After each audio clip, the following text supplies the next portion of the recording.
Hey everyone, this is Adam Rush with the Champaign Blockchain Meetup Group, and we are here with Sam Chen from the Gies College of Business. He's the director of iData for Gies and one of the directors of the Disruption Lab, and he's going to be talking with us about token bonding curves. So without further ado, I'm going to switch our video over to him for his presentation, and we will get going with that. Hi everyone, glad to be here. So today we're going to talk about what's called a bonding curve. It's a lot of people get into the crypto space, I think, for many different reasons. Some of us are here because we want to change the world, introduce some new organizations such as a DAO, or change how things were done, hopefully make it better. Some people are here because they want to do an ICO and get a few $1 million, very quickly. But whatever the motivation is, I think we need to figure out a way to introduce tokens into the world. And bonding curve is just a wonderful tool that can help us to do that. So so this is a presentation that I've made during the blockchain summit in April. I was hosted at Gies Business School. So it was such a wonderful event. I'm really happy. That was the first of the events, and I think we're going to do it annually, hopefully. So this talk was based off of some of the research we've done, and also has real world implication in that we're doing a couple of DAO projects using the bonding curve. So now, next slide, please. Okay, what is a bonding curve? So basically, it's just a curve that links two different variables in a mathematical way. And the most popular one, perhaps, in the crypto space is a curve that links the price of the token to the supply of the token. So you can think of it as a supply curve in microeconomics. And we need to think of it from a supply curve standpoint, otherwise it wouldn't make too much sense, because the curve is a positive slope, with x-axis being the quantity of the token, y-axis being the price. People might say, like, well, if it's, as you're introducing more token, why would the price go up? Shouldn't the price go down instead? When people ask that type of questions, because they're thinking of it as an equilibrium price in microeconomics. Equilibrium price is where the demand meets the supply, right? And demand is a downward sloping curve, because when things are getting more expensive, we, as a consumer, we don't want as many of these items. So the quantity gets less as the price goes higher. But from a supplier standpoint, when something is being sold more expensively, we want to sell more of that, right? To make more profit. So bonding curve is only from a supplier standpoint. Therefore, the curve is usually positively sloped. And some of these organizations, we can go back to the previous slide. Yeah. Some of the organizations are using it right now in the curation market. For instance, there's something called Ocean Marketplace. It's a place that people can package up their data and sell it according to the AI readiness of the data. Another one, the big one, is AMM, the automated market makers. It's basically to replace the order books that's on the exchange. So for instance, a lot of these DEX, right now they're using the AMM for exchanges. Bancor is one of the first that introduced the concept bonding curve in parallel to someone else in the curation market. So I'll link the source of that a little bit later for us. So Bancor, for instance, bootstrapped the low liquidity tokens, which is very interesting because we have a long tail in our token, like the crypto tokens. The big ones, obviously, BTC and ETH, along with maybe top 10 market cap. But there are many tokens being introduced, and the later ones are all kind of somewhat illiquid. So Bancor, by using AMM on the bonding curve, they can inject liquidity into the tail end of the crypto space. Fairmint is another one for continuous organization and continuous token curated registries. These are kind of a couple of side, like peripheral type of concepts that are also using bonding curve. So some of the benefits, for instance, limitless supply. Well, limitless supply in the sense that theoretically you can introduce limitless supply on your token. But you probably don't want to do that because that will be infinitely, inflation, depending on your design of your token. Deterministic price calculation and immediate liquidity is some of the good things for AMF. Next slide, please. Right, so this is the most kind of like the most simple case of a bonding curve. Tokens applied to the on the x-axis, price on the y-axis, and as you can see, this is a positive slope. So at a certain price, you can think of it as at a certain price, we want to supply a certain quantity of the token. So this will be probably the most simplistic case. And then next one, please. However, we could introduce a tax. So the tax will be the vertical distance between the two dots on the slide. That we can separate the buying curve from the selling curve. And if I go to the TV, can people see me pointing at stuff? Oh, so like, what's good about this is, imagine someone bought a token here, and they want to, like right here, because that's a buying curve. Yeah. Imagine they want to sell it back to us, to the people who are issuing the token immediately. We're issuing a huge taxation, and they can only sell it back to us at this point. Then they probably don't want to do that, right? So what people want to do through the design is such that when they bought it here, they have to wait until the entire token supply gets to here, right? From this dot to this dot, then they can sell it to us at this price, maybe slightly higher than what they bought for. And by introducing a tax, we have separated the buying from the selling curve, and we have introduced a time delay in the buying and the selling. So that's theoretically we can provide pump and dump in this particular design. So it's very helpful. Yeah, next slide, please. So there are a couple of things we need to think about when we're designing the bonding curve. What type of token? So ERC20 will be one of the kind of the old school ones. What is the supply we're trying to introduce to the market?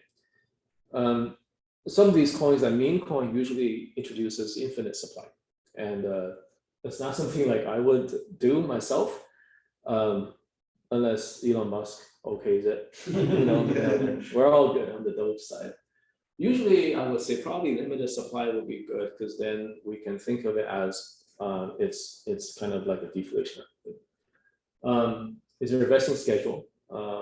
Its vesting schedule is good for preventing kind of founders pump and dump the token themselves, and to introduce a time delay. Is there collateral that's introduced in this? For instance, using a stablecoin as a collateral would be nice. Now, stablecoin became kind of a dirty word in the last couple weeks, but I think a DAI, which is over collateralized with volatile asset, or like a USDC backed by US dollar, that could be a pretty good thing. What's the objective of introducing a token, and therefore using the bonding curve? Are we doing like a meme type of token? Or are we trying to do a staked NFT? There's some things we kind of figure out. Like once you have a project, it has to to achieve some sort of benefit in the real world, right? Otherwise, it's just a meme coin in my mind. What type of function, mathematical function, we are using in the bonding curve? On the previous couple of slides, it was just like going up in a positive slope, and obviously it's a linear curve. So y equals mx plus b. Or is it going to be an exponential curve or log curve or something else? What's the pricing? Are we going to introduce a tax to separate buy from sell, and how it looks like? So I've quoted Paul over here. He's the person that did the drawing and everything, and I have links to the end of the PDF that we can look at. Next slide, please. So then Paul kind of went on to give like a specific case, talking about you're an artist trying to sell the staked NFT. A couple of things you need to kind of think about. Most likely we issue this NFT of the ERC20. You're looking at a fixed supply, maybe like 100,000. Maybe we can use a DAI as a collateral in this case, and we can deploy a linear bonding curve in our NFT case from artists. And we can introduce a tax to separate buy from sell. So you kind of went through this. I'm not going to read it over here. It's a kind of a very simple, like a use case in a bonding curve. On next slide, please. So in terms of functions, mathematical functions being used in the bonding curve, we can think of it. There are a few big categories. One is the linear curve. Now, one thing is, notice here is that there's a horizontal curve up here as a linear. It's basically no matter how many quantities we introduce, stay the same price. This is basically a stable coin, right? We can have positively sloped linear curve as the next few things. One of the drawbacks we can on the linear bonding curve is that the early adopters or the founders that usually get airdropped a bunch of tokens in the beginning, they get rewarded fairly easily because the price just goes up linearly. Next category is exponential. The same criticism applies to exponential curves because in the very beginning, the price is near zero, we get all airdropped, and as market recognize something, then holding goes up, right? Then introduce pump and dump immediately. Next category could be a log. Price increase rapidly here and then plateaus later.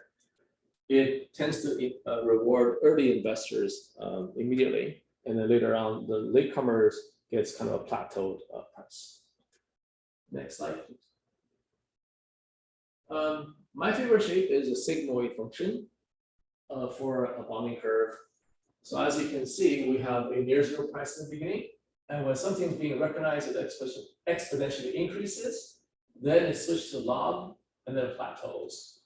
What's interesting about sigmoid function is it seems like it's everywhere. Like for instance, some sort of discovery or some kind of technological kind of adoption in our society, they all use sigmoid function. There are a couple of other ones, not so much as the mathematical shape, but rather the entire category themselves, a dynamic curve and augmented curve. Dynamic is where we introduce something called an oracle that links, outside kind of, exogenous variables into the whole entire blockchain ecosystem, and it serves as a gateway between the token price versus outside variables. So something happened and it triggers a change in the price in itself, and then the augmented ones is basically being changed and build a feedback loop on that. So I want to utilize one use case that we're working on right now to illustrate the bonding curve.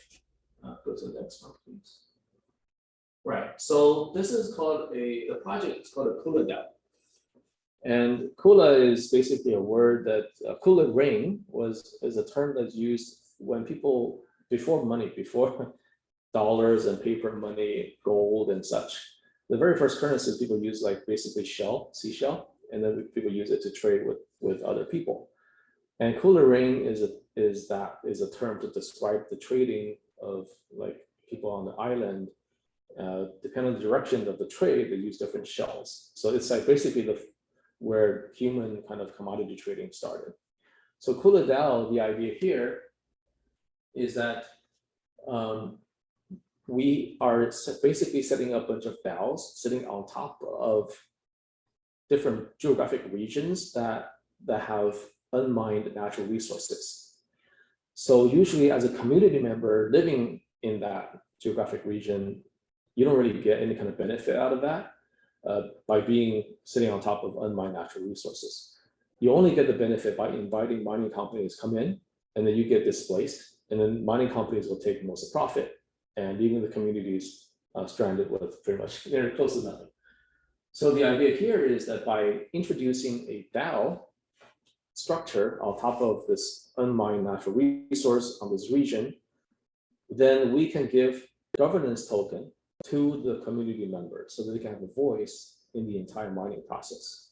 In some cases, we can probably stop mining, but in other cases, the communities, their only income is the natural resources being mined. So therefore, we're not going to stop mining altogether, but instead they can vote on how much and when to mine their natural resource.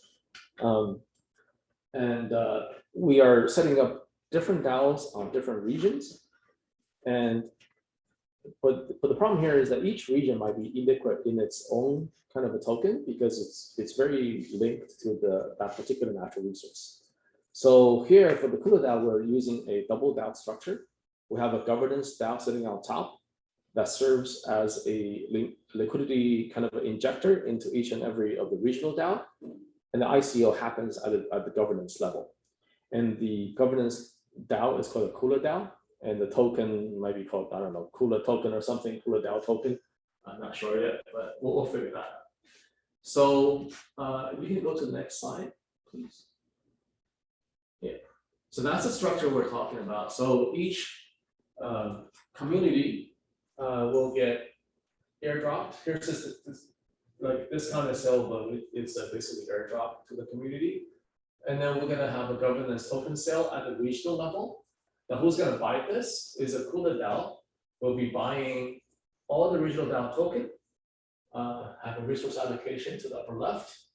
And the Kula DAO will also come in and help with, DAO treasury management, training, marketing, all the vertical functions. And the ICO happens at the Kula DAO level. So the, token buyers inject liquidity into Kula DAO itself and gets the Kula DAO token in return. So that's kind of like the idea here. If you go to the next slide, please. So how can we use bonding curve in this case? So the proposed bonding curve to the upper right is talking about per regional depth. In the very beginning, we are not too sure how much natural resource is there for the region. So the regional DAO's token value could be near zero.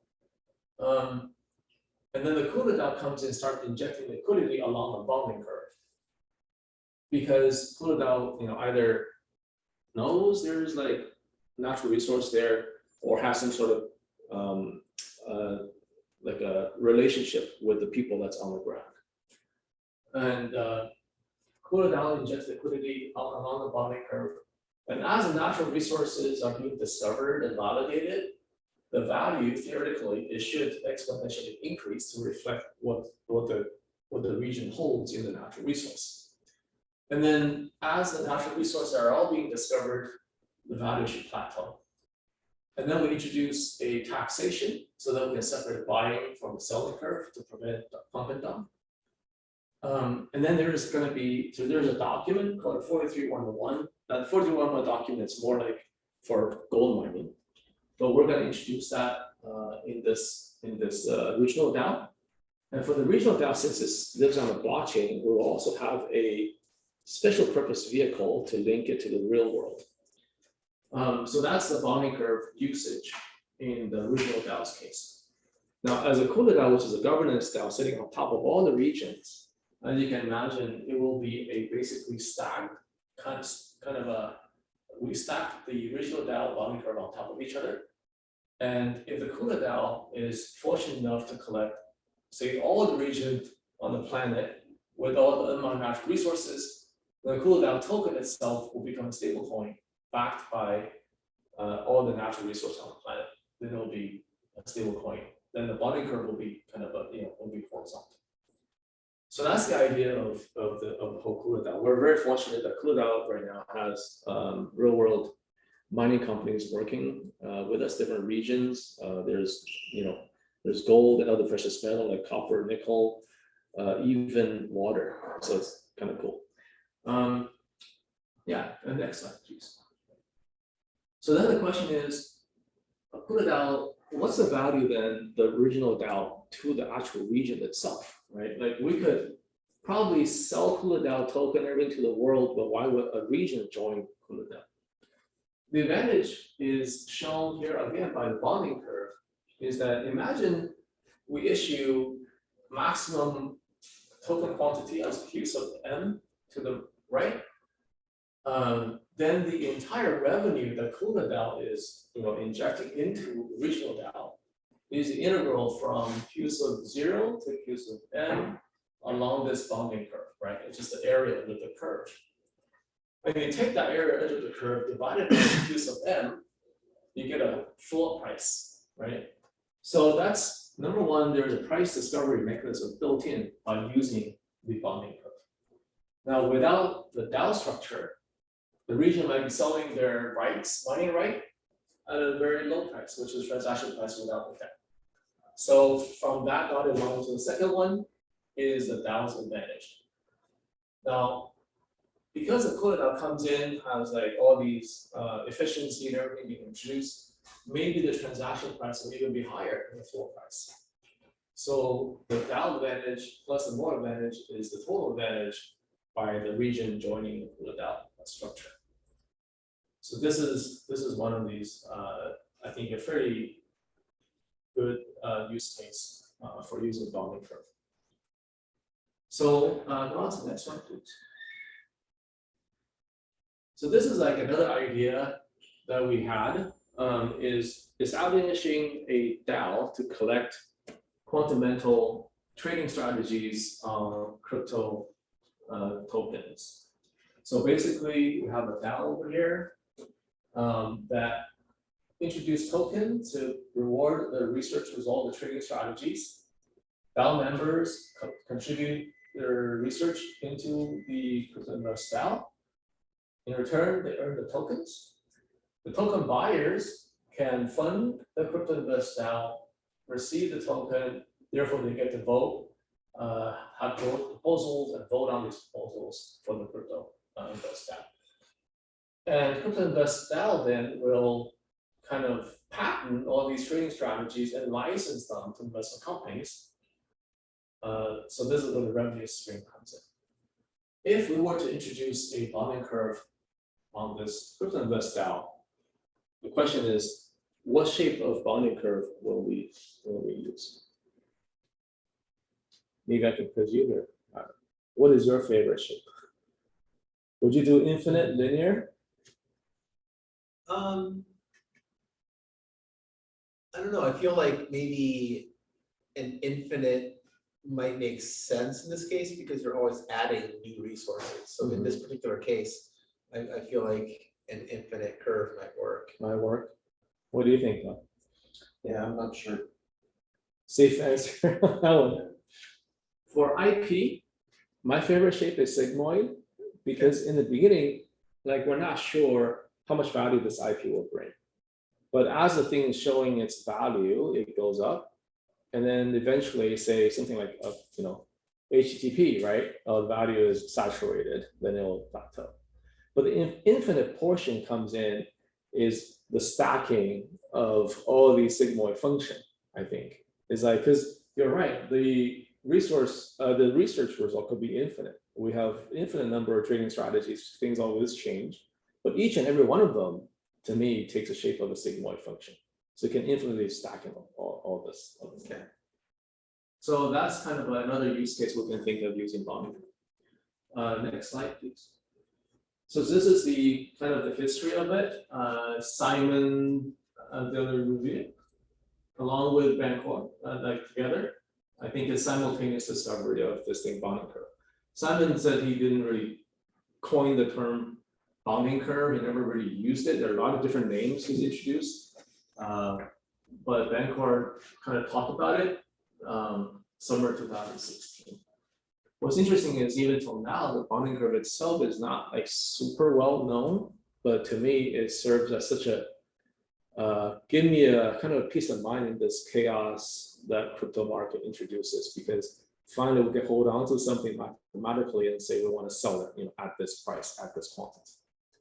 So that concludes my presentation, and then we'll have some links toward the end. And once we put it on the website or something, we can all use it. We'll definitely share these slides. Wonderful, thank you. Any questions?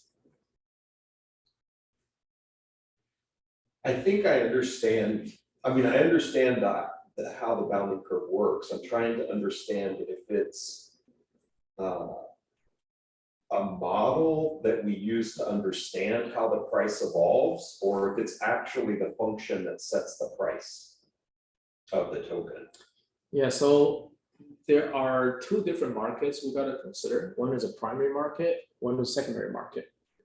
Primary market is between the issuer, token issuer, to the kind of primary buyer. What happened on the secondary market between users and everything, There's nothing we can do as a token issuer to deal with that. That's just the order book and how trading occurs. That's right, yeah. Okay. So it's possible we say, from a token issuer, I'm like, okay, at 10,000 token, it should be at $10,000 per token. Well, nothing to stop secondary market trading it at 100K or 1K or whatever. That's the secondary marketplace. So we are only concerned with the primary market. Yeah, that's a good question. There's only so much we can control. Yeah. I mean, either way, I think in the primary market, we're still like fortunate enough to find something like this that we can kind of hold on to. Cool. Yeah. Anything else?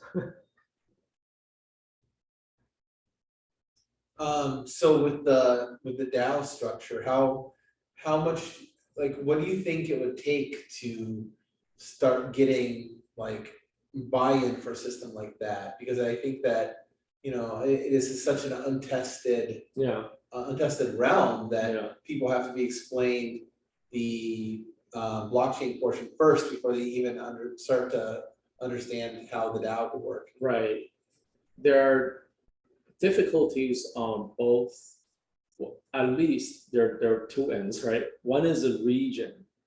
People who mine those natural resources for themselves are probably not sophisticated enough to really understand what blockchain is, let alone what a DAO is.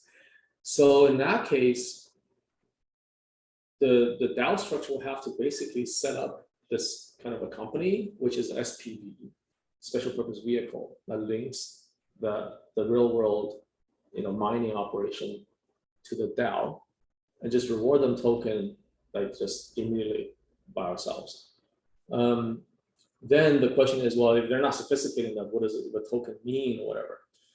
That's probably, we have to consider custodial wallet versus non-custodial wallet in different cases, right? I'm thinking depending on the sophistication, we'll have to make that decision as we go along. Most likely, from what I could tell right now, it might be some sort of custodial wallet that is managed by a trusted third party. And then on another difficulty front is the double DAO structure. I think it makes sense in people who are like in the know of Web3 and everything. So, oh yeah, liquidity injection, diversification, all sorts of stuff. But it has to be explained. So we are ahead of our curve, I think, of the time right now. It might take, I think it'll per regional DAO is probably not such a difficult concept. Like we're going to start a DAO to buy the mining right, and then we're going to probably collect cash flow if the thing is being mined. That's pretty simple. But as we move along, like a bunch of DAOs, people will come to a natural realization that we need diversification. We can't just bet it all on like water in LA or, like gold in, I don't know, some place. People would naturally seek diversification. That's why we have ETF, right, in the equity market. So right now we're a little bit ahead to say like, we'll just provide diversification right off the bat. This diversified DAO is starting a bunch of regional DAO for you. So all you have to buy is a diversified token that can inject liquidity into each and every regional DAO. So yeah, we're a little bit ahead, but I don't think it will be too long before people realize this is probably a reasonable structure. Yeah. Any questions from our online participants?